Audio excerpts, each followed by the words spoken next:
Good afternoon and welcome everyone. I'm Margaret Wise with ActiveProspect, and we appreciate you joining our webinar this afternoon. It has been quite the year in the world of lead generation. The pending FCC regulations have generated emotions during this year that have ranged from everything from shoulder shrug, we'll see, whatever, to fears that it's the end of lead selling. So we've been on a roller coaster of hopes raised when we put forth challenges to the FCC. Hopes were dashed when there were no changes. Hopes were raised again for anti-regulation political hopes, and then dashed again after the election with directives coming out to the FCC saying, put your pens down and don't make any more changes until after the presidential transition. So we have been on quite the ride this year. Today, we're going to recap some of the industry responses to this, both in legal implications as well as talking about practical application. We've got a fantastic group here today to share their perspective and answer your questions. So please join me in welcoming and thanking for their time Alexandra, who's a partner at Manatt, Phelps Phillips. Welcome Gary from Davis+Gilbert and Craig Reddy from Launch Potato. You've got multiple perspectives here. Alexandra has been focused on specifically on consumer protection regulation and TCPA for 10 years. Craig is general counsel at Launch Potato and also is an active technology investor. So very up on all the business and legal news. And Gary's been a partner at Davis+Gilbert for 23 years. So we're bringing a lot of experience here today to share with you, and excited to get started. So I'll stop for a second and see if each of you would like to share just a little bit more about your background. And Alexandra, would you kick us off? Sure. Well, Margaret, you already teased this a little bit, but I am a TCPA attorney, really in every way, shape, or form. I do class action litigation defense work. I do transactional work, due diligence, compliance, the whole gamut. I've been doing that, focusing on TCPA for a decade now. So I've ridden the roller coaster from pre-omnibus all the way to Facebook and now where we are with the one-to-one consent rule. So really excited to be here, and kind of full circle too, because we were here earlier this year talking about some of these issues. Exactly. Thank you. Craig. Yeah. Hi, everyone. I'm excited to be with Alexandra and Gary, the heavy hitters today. So Launch Potato is a digital media company that operates in verticals from personal consumer finance to the sweepstakes industry. So we've obviously had countless conversations about the new FCC rules and how to implement them in different verticals. And so I'm excited to share some of those learnings and learn from my colleagues today. Awesome. And Gary. Okay, thanks very much. I'm Gary Kibel, a partner with Davis+Gilbert, and I'm a privacy and advertising lawyer. And as Margaret did a good job of pointing out, I've been doing this for quite a long time. So I've seen a lot over the years, going back to the Stone Age of the digital media industry when people really didn't even know what a cookie was. So it's certainly a new world now that we actually have real laws governing a lot of this industry. So it's an exciting time for lawyers. Not much of an exciting time for businesses, but keeping the legal profession very busy. Definitely. And love to give a few shout outs to the audience. We've got a few people already dropping some notes in chat. Welcome Rosie from Educate You. Welcome Elroy. Welcome Ryan. Welcome Brett. We're really glad to have you guys on, and thanks for already chiming in on our chat. We definitely want this to be interactive today. And in the spirit of being interactive, our first topic is compliance, and we'd love to get the audience involved. And so we're going to run a quick poll now and gauge kind of where everybody is in terms of feeling prepared or getting prepared for one-to-one consent.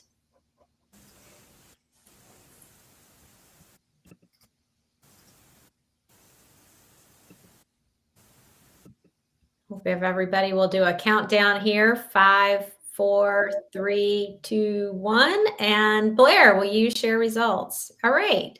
We've got a pretty good split here. So I see 36% say I'm prepared. So congratulations to you guys. And we hope that you're going to feel the same after today's webinar. We've got 49% still testing. I think that's probably what we're seeing a lot of in the market with our customers and prospects. A good mix there.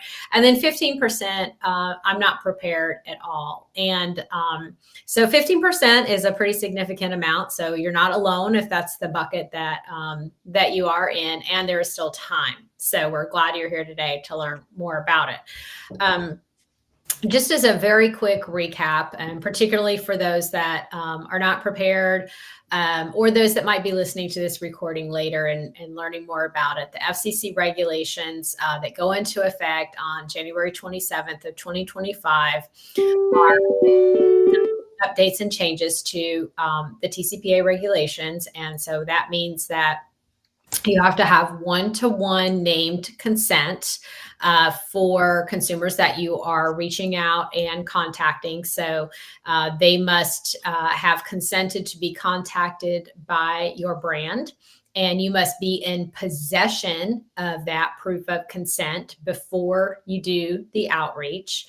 So they must be expecting to hear from your brand specifically, and you must be able to prove that. And they must be expecting to hear from you on the topic that you are reaching out to them for which they are expecting to be contacted for. So those are the very quick and high level is that one-to-one named consent, that possession of consent, and logical and topical are a couple of the phrases that you'll hear. And if you do want to learn more about that, we have a series of webinars on ActiveProspect's website that we've been doing over the years, over this last year, that you can check in on various topics and learn more about that. So that's just kind of a quick foundation there. And when we were talking and preparing for this webinar with this team, Craig brought up a concept that I really liked the way he titled this and kind of talked about this as the concept of a consent journey. Or consent journeys, right? Because there are different journeys in this process, whether you're a lead buyer or you lead seller, or you play some other role in the ecosystem. So Craig, would you mind kicking us off with your perspective on this? And then we're going to weave into the conversation some other related topics and questions that frequently are coming up. Yeah. So I've approached this issue from a couple of different perspectives because, as I mentioned in my intro, Launch Potato owns digital media brands in both consumer finance and the sweepstakes verticals. So in our sweepstakes vertical, we had actually already had a pretty decent version of one-to-one consent implemented with a lot of our partners. So there we really had to deal with the logical and topical issue. And the way that we thought about it was, you know, we obviously zeroed in on the language of the rule, which is that the calls and texts must be logically and topically associated with the interaction that prompted the consent, right? So that's a mouthful. It kind of sounds like gobbledygook, but we broke it down to essentially like, if you think about let's say survey on a sweepstakes website, right? Where a user is answering questions before the ad pops up to be able to give their consent for the advertiser to contact them.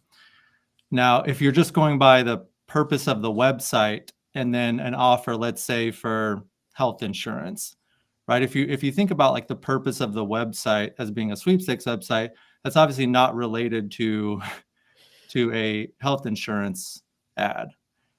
But if you think about this as it being associated with the interaction that prompted the consent, and then before you give the ad for the insurance offer, you show, let's say, the user some content about health insurance, or a link to content about health insurance, or you ask a couple of health insurance related questions, then that's a way that you can sort of think about like a mini consent journey there before the person would agree to give their consent for that health insurance company to contact them.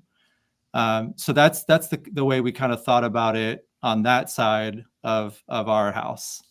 And, you know, in the FCC commentary, they do talk about the purpose of the website, but thankfully that's not actually in the rule.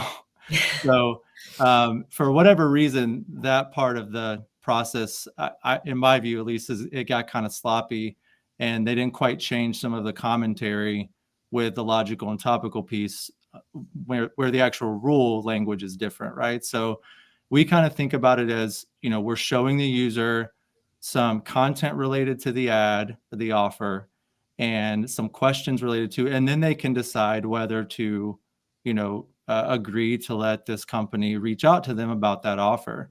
And it doesn't really have much to do with the purpose of the website, like whatever that means, as if most websites have a single purpose anyway, right? But that's how we've thought about it on that side of the house. And then on the consumer finance side, you know, we in the past, like, we have not had the one-to-one piece, but the logical and topical piece was kind of already solved. But what we thought about there was, you know, is there a way to sort of, instead of if you think about a traditional funnel, you kind of give that consent at the end of a marketing funnel where, you know, you've given some information, name, email address, phone number, and you've answered some questions. And at the end, you hit consent or submit or agree, right? We thought about, you know, and we've been testing sort of popping up consent along that journey as opposed to at the very end. So a user may not be overwhelmed with like 4 or 5 names at the end, and we would get in front of them much sooner to sort of say like, hey, are you interested in this kind of offer or this kind of company? You know, whereas, you know, instead of like at the end, you would see like 4 or 5 names and maybe the person doesn't know what the name is. So that's how we've thought about these like mini sort of consent journeys along the larger marketing funnel. Got it.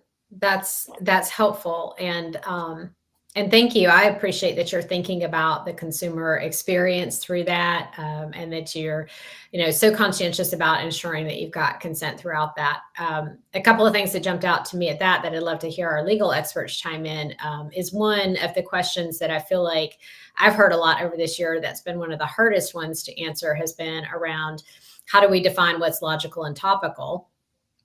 And then the other is that, you know, how do we handle where there might be multiple, you know, steps along the way, and where are the right steps to capture that consent? What are you maybe legally required to do along that path?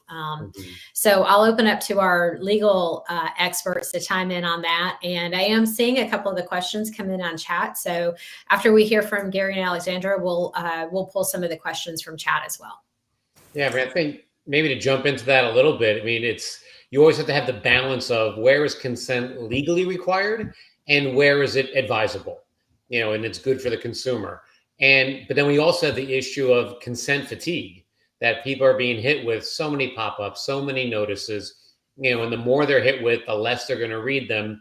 And then we're sort of in a catch-22. It's like you're obligated to get consent from consumers for many different processes. But the more you inundate consumers with so many different disclosures, the more confused they are. You know, a regulator can even argue this is a dark pattern now because people are confused as to what they are consenting to. It makes me think of cookie banners, right? Nobody pays attention to cookie banners anymore. You just move on and they kind of become meaningless. Yeah. I guarantee no one except for Alex and I on this call have read the content of a cookie banner, you know, when they go through the website.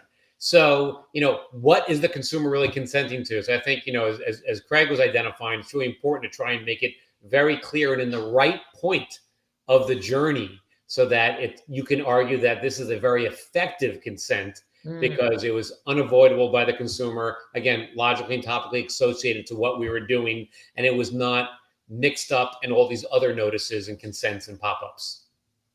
Well, I heard several good points from you, Craig. One of them is kind of a basic point, but I want to put an emphasis on it, which is when the FCC came up with this rule, it really was considering one particular use case. But then, when we all know that's kind of like your run-of-the-mill lead gen site where you're getting consent for hundreds or thousands of marketing partners, right? That's what they were trying to stamp out. But the regulations they adopted were very broad, right? They apply to everybody. They apply to prior express written consent, the definition, right? So anyone who's required to obtain that must comply, which presents a lot of interesting questions, including the one that you raised about logical and topical, right? Surely the FCC wasn't considering sweepstakes, when they were coming up with that rule. And we've had, some conversations with the FCC about whether they were considering certain other scenarios, and they just flat said no. Right? But the regulation at the end of the day will apply. So we have to figure out a way for that to happen, which brings me to the next thing I noticed about what you said, which was the consent journey, and what that really entails. I think historically, a lot of sellers would come to me anyway saying, hey, give me the language I need and I'll just stick it up on a page. Well, that's only really part of the issue. The issue is really how you're presenting that. What is the consumer understanding about that consent and how it would be applied and what it would entail and what the scope of that is. And we saw some courts already coming out and saying logically and topically was a requirement before the FCC even brought it up. And so that is not just about the one page you're presenting it on. It's about, this whole experience, which is why I always ask my clients, send me your whole flow. Don't just send me the one page. And that's really what this is an opportunity for. And that brings me to the third thing, which is you pointed out, you're trying some different approaches, right? And that I think is the most interesting piece of this development. Really, forcing sellers and lead generators to examine how they're doing this and consider other ways in which they could collect this consent. Frankly, I think there's a lot of upside in, increasing the likelihood of, a stickiness with that consumer, because the consumer is more aware when they go into this, and when they're making their selection, they're interested in actually receiving the kind of communications they're about to receive. There's no surprise there anymore, right? So when they're giving you that consent, they're expecting it. And that will actually put you in a better position if you're the seller or the caller, right? Reaching out, because now you're not going to have someone who's frustrated and upset by your calls. You're going to have someone who's glad to hear from you. Yeah, 100%. And I know there's still fair, healthy debate about this, but my view is if the net result of this increases quality across the board and increases that stickiness that you're talking about, where, the reality is people are in the marketplace. They want to get relevant calls and texts, but they don't want thousands of marketing partners to contact them, right? I think we can all agree on that, at least somewhat, right? So if the quality improves on leads, then I think it will end up, helping the industry generally speaking. So I think that, could end up being a net result here that is favorable. And as I said when I did this almost a year ago now, business people that I work with, both in my business and that I've worked with over the years, are endlessly creative. And if nothing else, this is prompting that creativity to bust out of the seams to figure out how to make their business model work. And generally, I think that can produce some really positive consequences in the long run. So yeah, I think in the FCC report, this issue about small businesses came up, and there were positives and negatives. They were saying that some said this is going to hurt small businesses because it'll be harder to generate leads for their business. And others said in one of the opinions that it would help small businesses because now they'll get quality leads, as opposed to, consumers being inundated with messages and businesses being inundated with incoming calls and messages of people that are really not relevant for them. But small businesses will get better customers. So hopefully it works out for the latter, and it's not harder for customers and businesses to generate leads.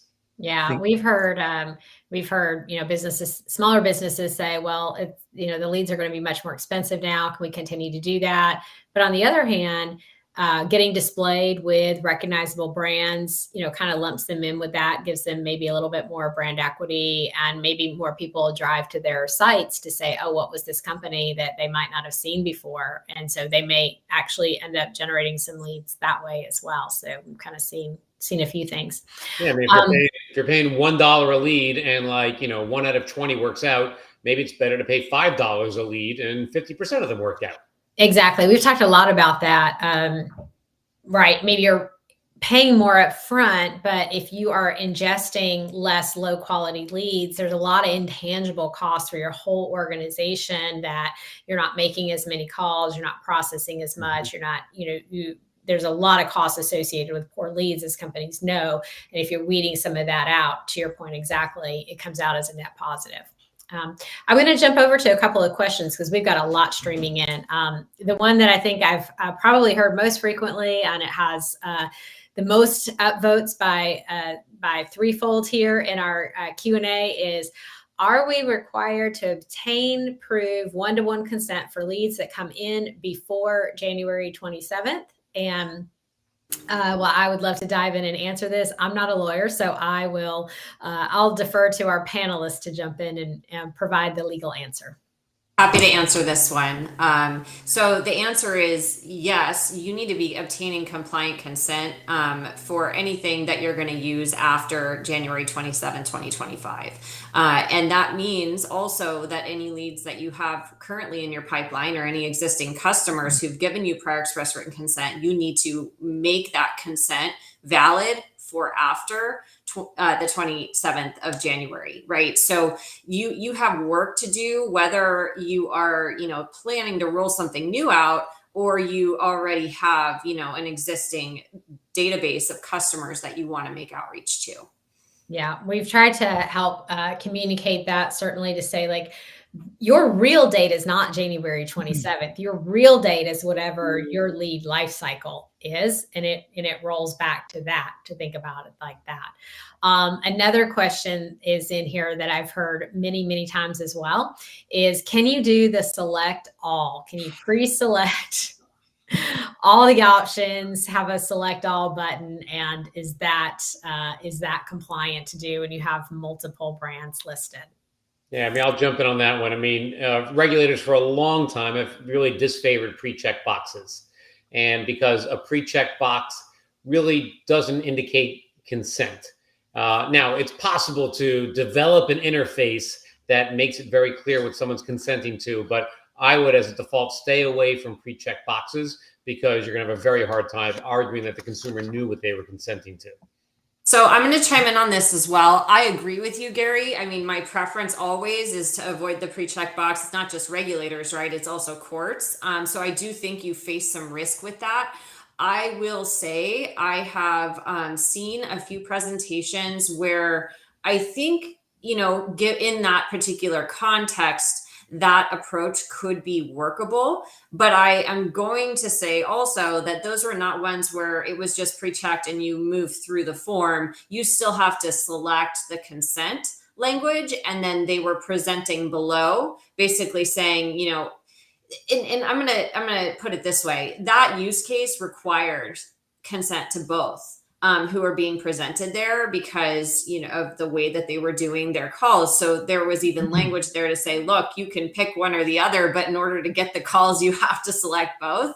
And so it's really, this is another consequence of the FCC really looking at a narrow use case and not considering kind of all use cases. So I also want to point out on the seller checkbox options, this is not just something for lead gens to be thinking about. This is also for brands that are an umbrella company, and then they have multiple brands underneath that umbrella. If you are collecting consent for multiple brands, you may also need to be doing something like this. But at the end of the day, the rule is that you need to allow the consumer to choose who is going to be allowed to call them, and you can't force them to, select all. You can do things to encourage that, but it may impact the enforceability of that consent.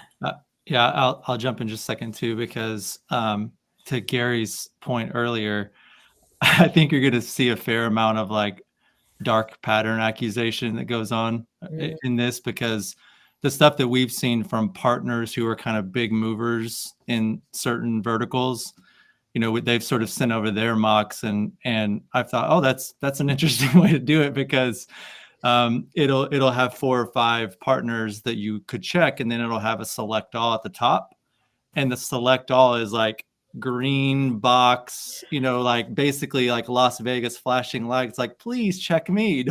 Like, don't worry with all this other stuff below. And you know, I understand the approach, but I do think that will that'll end up being ripe for some issues around dark patterns or deceptive kind of design there. Yeah, you have to look at the UX. I mean, because it's not just the words; it's the way it's laid out. It's the size of the font. It's the color of the font. It's the size of the boxes. You know, the FCC, when they give examples of dark patterns, they say they don't want a huge box that says "Yes, I consent" and a tiny little box saying "No, I don't consent." So. And all of this, right? Like that's true for the FTC. And, you know, the FCC has thrown around some dark pattern language as well, but the courts are doing it, whether they're calling it dark pattern or not. And I think what we're going to see is a lot of these kind of trial and error approaches getting shot down by courts, and that's just something that's going to develop over the next year or 2 years. So you know, buckle up if you're doing that, because you could, you know, inadvertently, or maybe, you know, knowing the risk, just eliminate the leads that you're working to collect, or the consents you're working to collect. You're going to have to go back and do it again. So, you know, really evaluate whether that is of benefit to you, or if you want to go for a more conservative approach that will kind of net you a lot less headache at the end of the day. Yeah. I'm gonna jump back to the timing question, because we have another question in here that has a lot of votes, and it's one we certainly hear a lot, is how do we get consent for older leads that we've been contacting for the last couple of years? The question is, how far can we go in contacting older leads that have the new consent? I'm not super clear on that last part, but we have a lot of customers that have asked us, I have a database, I've been contacting them. Like, am I starting from scratch, zero? Do I have an opportunity to do some type of outreach to see if I can get consent? And if I do, how long does that last? You know, would love to hear your perspectives on that. There is something really magical about this time of year before this goes into effect.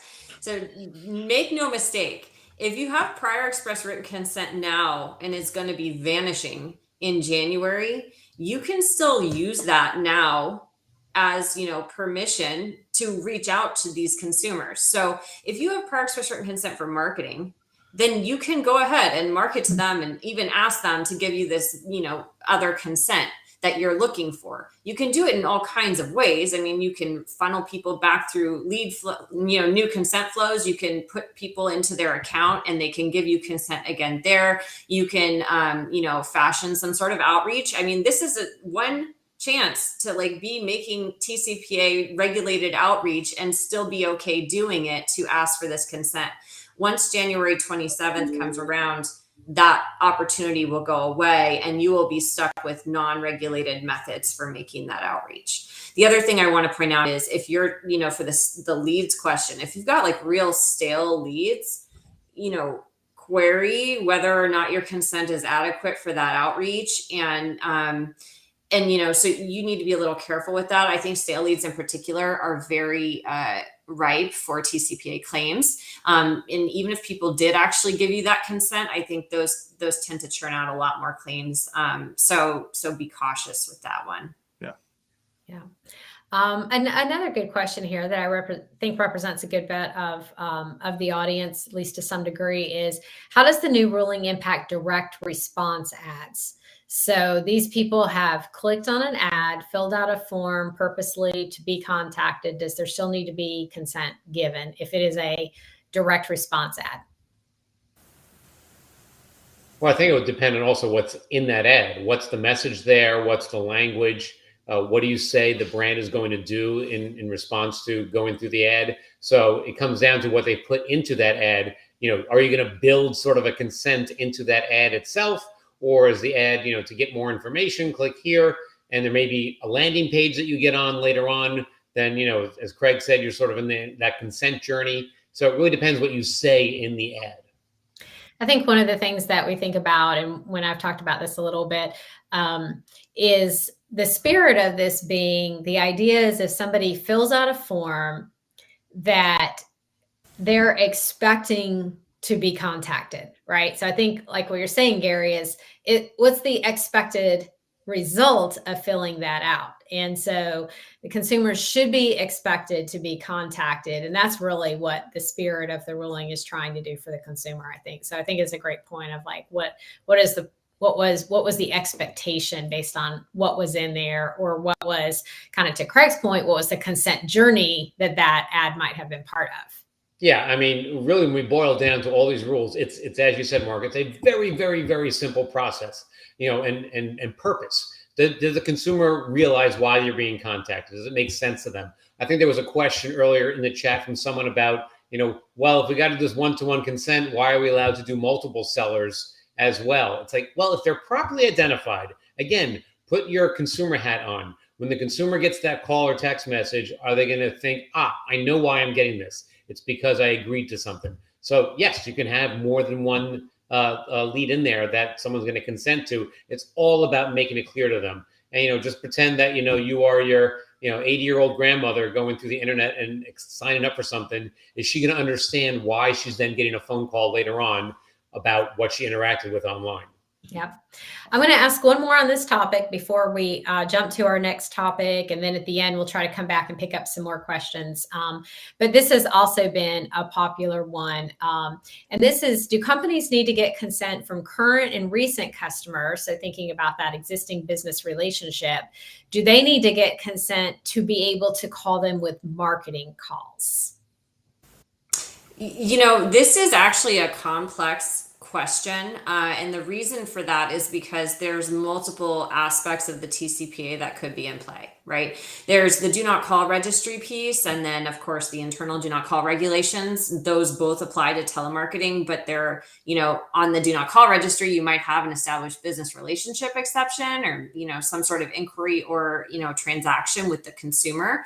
But if you're using regulated technology, you also need to be concerned with the prior express written consent aspect of telemarketing outreach. So it really depends upon the context, the purpose, the content, and the manner in which you're making that outreach. Yeah, awesome. That's kind of a perfect segue into our next topic around AI, because you mentioned automated technology. Everybody seems to be doing something with AI. But I think there's a question of, well, what counts and doesn't as it's related to the lead generation regulations? Are there differences in what's impacted if it's calling versus texting? And Alexandra, I know this is an area you've invested quite a bit of time and understanding. So I'm going to ask you to share a little bit on your position on this. But before we do that, we're going to run another poll for the audience, and we're going to see how engaged our audience is currently with using AI.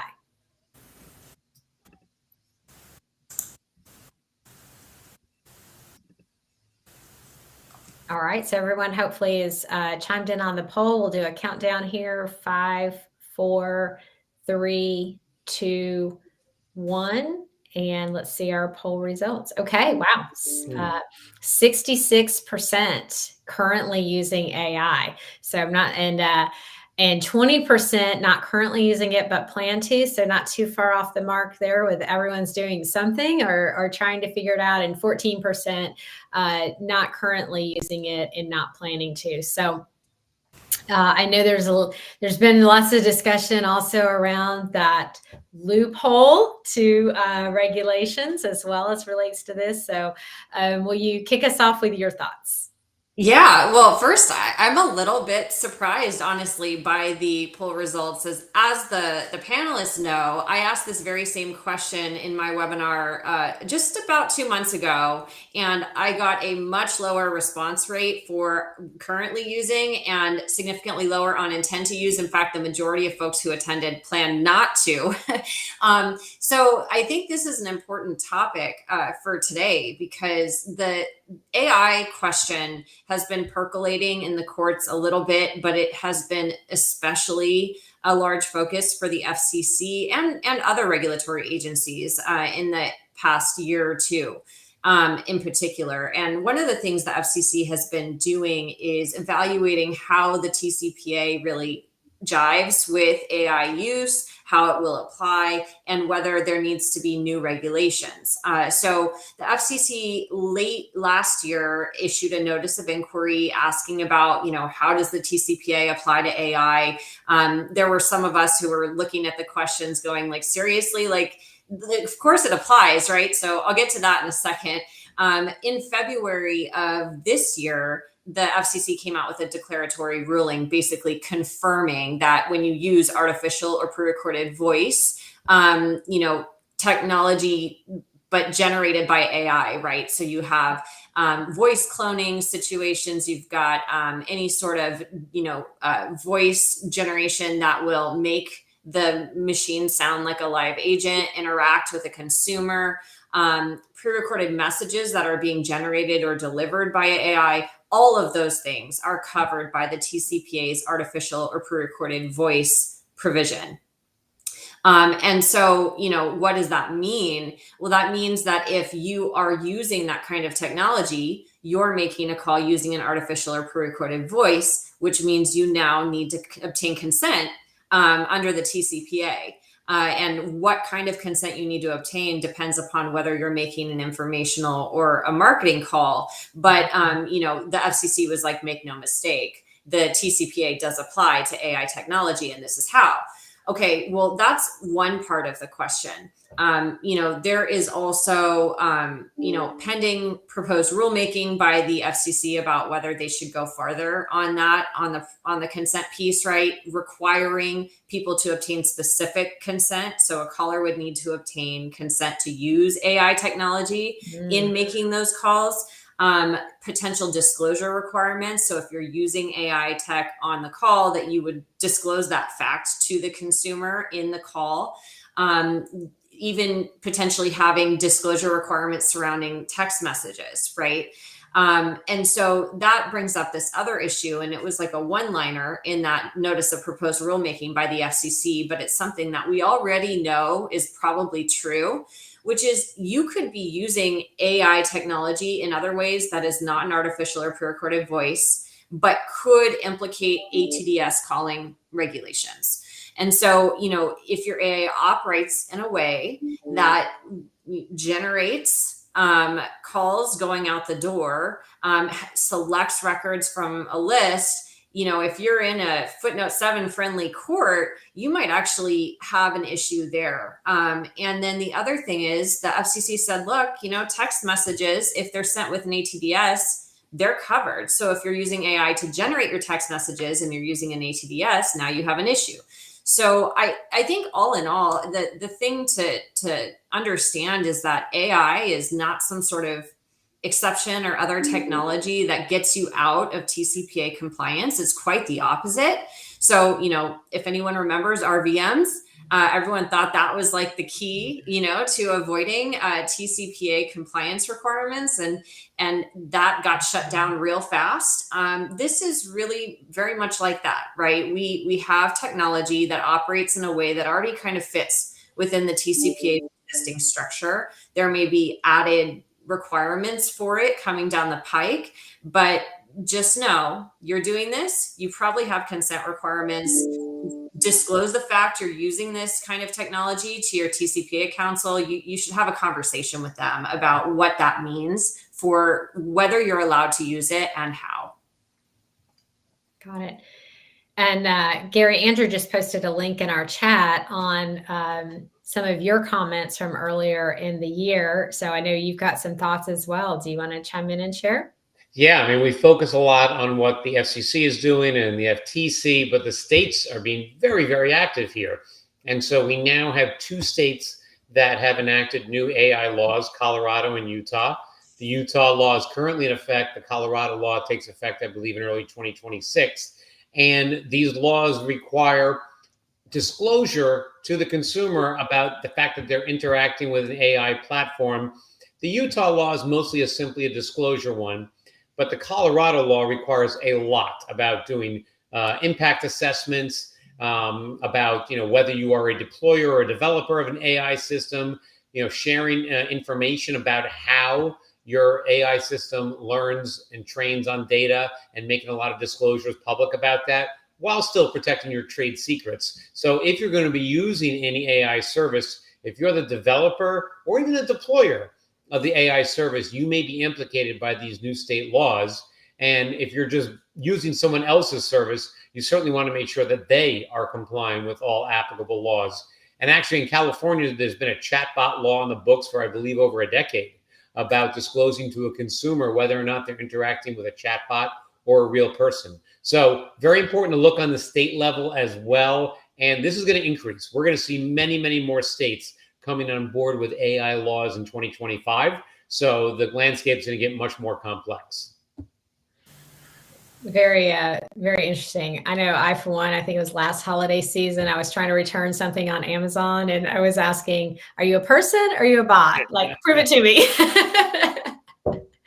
So Craig, I would love to hear your perspective on, how you guys are looking at AI. You got a little bit different perspective from where you are. And, how did you answer the poll? We use it a little bit, not so much in consumer facing interactions, but we use some machine learning technology that we actually developed internally on some of our like back end systems, and in ways that we kind of rotate some offers often on different pages of our website. So we definitely use it for operations and things like that, but we have not gotten much into the consumer interaction side. So that's why I was mostly quiet during this segment. Yeah. Got it. Great. Well, I think that's really interesting how you're using it operationally as well. I think, it would be fun if we had more time to break that poll down and learn more about how people are using it in all areas of their business. So I think we'll go now to our final topic, which I've been excited to hear about, which is, thoughts for 2025. We've got one final poll. We're going to ask the audience for a few thoughts on where they think the biggest impact and liabilities are going to be with that. So we'll run that third poll really quickly here. And then let's, I see that launched here. So we'll give everybody a second or two to answer on where they think the greatest liability is going to be. And I'm going to put my vote in and we'll do a countdown here. 5, 4, 3, 2, 1. And let's see what our results are. Okay. Interesting. We've got 18% think the biggest liability will be increasing cost per lead. So not as much there. 39%, significant drop in lead volume. Yep, definitely have heard a lot of that. And then 43%, the winner on legal disputes. So Gary, what do you think is going to happen in 2025? What should we be thinking about? Yeah, no, I think, significant drop in lead volume and legal disputes, definitely a lot, and increased cost per leads, it's all going to happen. And then, we have uncertainty going into 2025. At the top of the hour, we spoke about that, after the election, Senator Ted Cruz and the House Energy and Commerce Chair, Kathy Rogers, both sent notices to the FCC saying, pens down, you're not doing anything further until the election, until we have the change in administration. I think we're much too far down the road here. That's not going to happen with this, but there are going to be other things that are going to change. I think most importantly and impactful for the marketing industry will be a change in leadership at the Federal Trade Commission. The chairwoman, Lena Khan, has taken a very aggressive approach on many different issues. mean, the FTC really mostly regulates deceptive and unfair practices and has taken an incredibly broad view of that. Just yesterday or the day before, there were 2 announced enforcement actions against data brokers about selling sensitive personal information. And one of them, I think, introduced a really unique thing about a prohibition on bidding on lost bids in the RTB bid stream. So, the FCC really, really aggressive right now. I was at one event recently where there were some regulators there, and somebody was saying, well, if you're involved in an FCC investigation, what should you do right now? And one of the panelists said, delay, delay, delay. But I mean, I don't think it's all going to change, just after the inauguration date in January. It's going to take months until there's new commissioners at the FTC. But I think eventually we are going to see a change, not a change saying that there's not going to be as much regulatory action. I think we're going to see a change in regulatory priorities. And we have to wait and see what those priorities are going to be. Then, in addition, as I mentioned, the primary area of my practice is in privacy law, and that is changing radically with all the new state privacy laws. And it'll impact this industry and the things we're talking about today. Because as we sit here today, we have 8 states that have new comprehensive consumer privacy laws on the books. In about a month and a half, it'll be up to 12 states. 19 states have passed them. And there are some unique things lurking in these laws that people may not be paying attention to. If you read Ad Exchanger, I had an article come out actually a couple of hours ago in Ad Exchanger about new privacy laws in Maryland. And there's a data minimization requirement in Maryland that's going to kick in, which basically says that you're only collecting the personal data that's reasonably necessary or proportionate to provide a product or service requested by the consumer. So that gets more to disclosures and consent, that you can't be collecting additional personal information beyond what the consumer is requesting. So we talked earlier about consent fatigue. I think that's going to increase because you're going to have to hit people with more disclosures, more pop-ups, more notices so that you can use data in other ways that they may not be expecting. So I think what we see going forward is regulatory uncertainty, more state laws, an increase in state laws, certainly more private litigation as well, because class action lawyers like to kick the tires on these new rules. And that's going to create more compliance obligations for businesses. Yeah, thank you.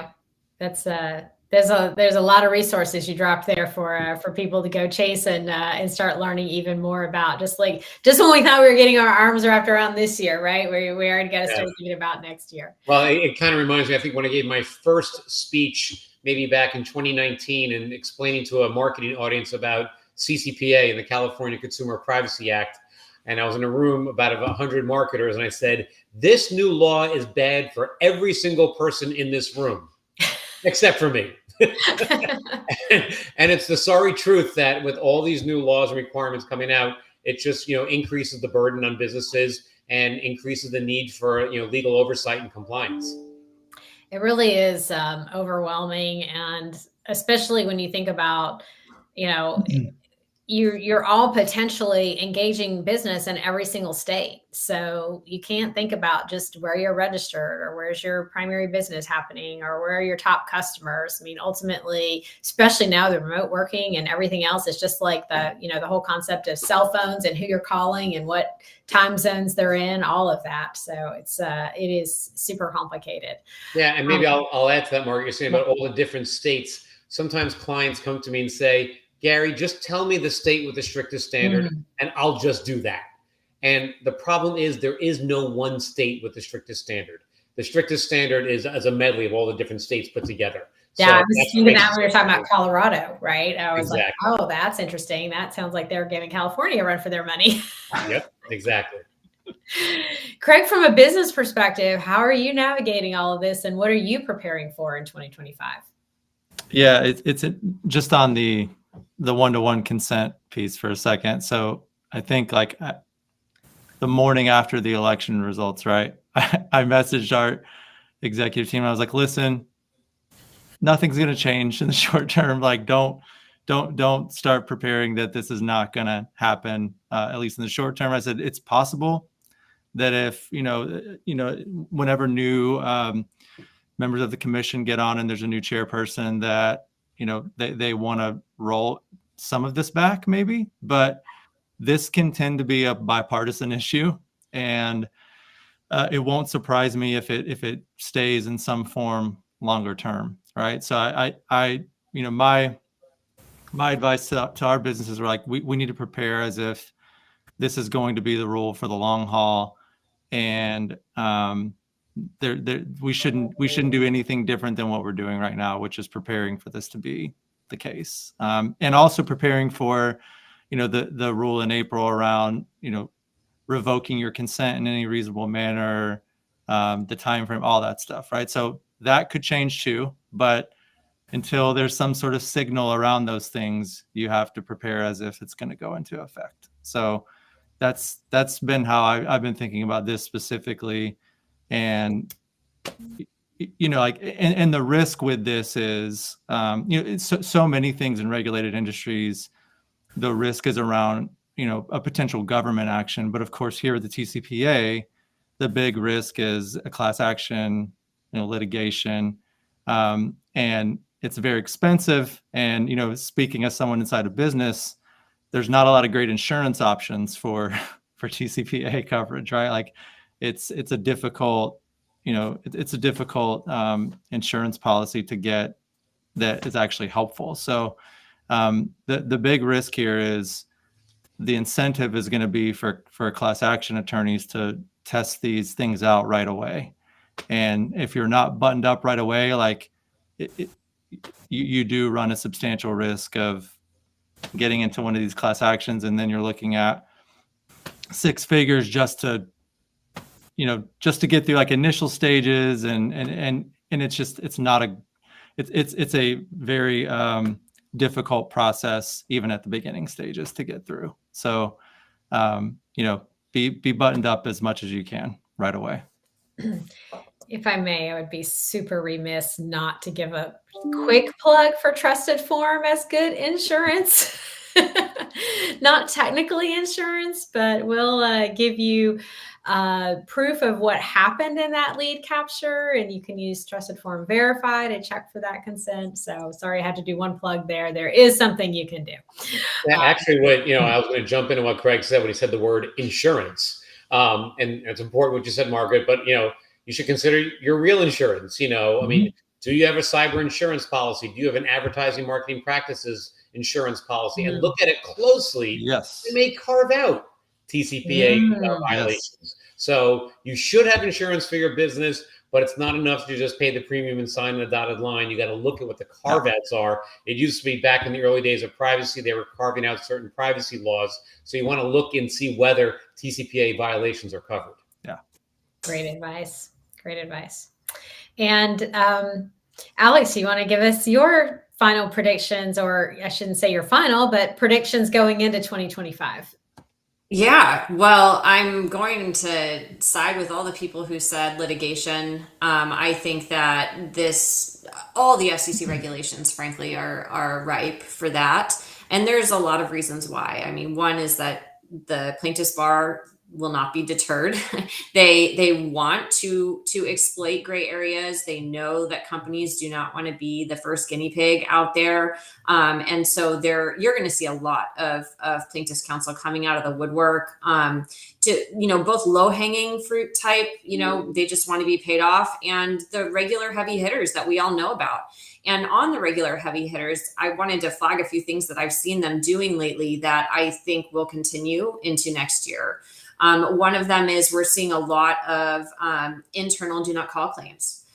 Those are claims that, your company doesn't maintain the appropriate policies and procedures to make telemarketing calls. And I know lots of companies that don't have internal do not call policies they can produce on demand, and maybe aren't properly implementing their revocation rules and things like that. And if you are not ready, those lawsuits can be quite devastating, right? Because all it takes is one consumer to bring a class action, and now you have a potential hairy problem that you have to deal with, and you're not going to be in a good position. So one of the best things you can do is really prepare for that kind of a scenario so that you have defenses lined up when the time comes.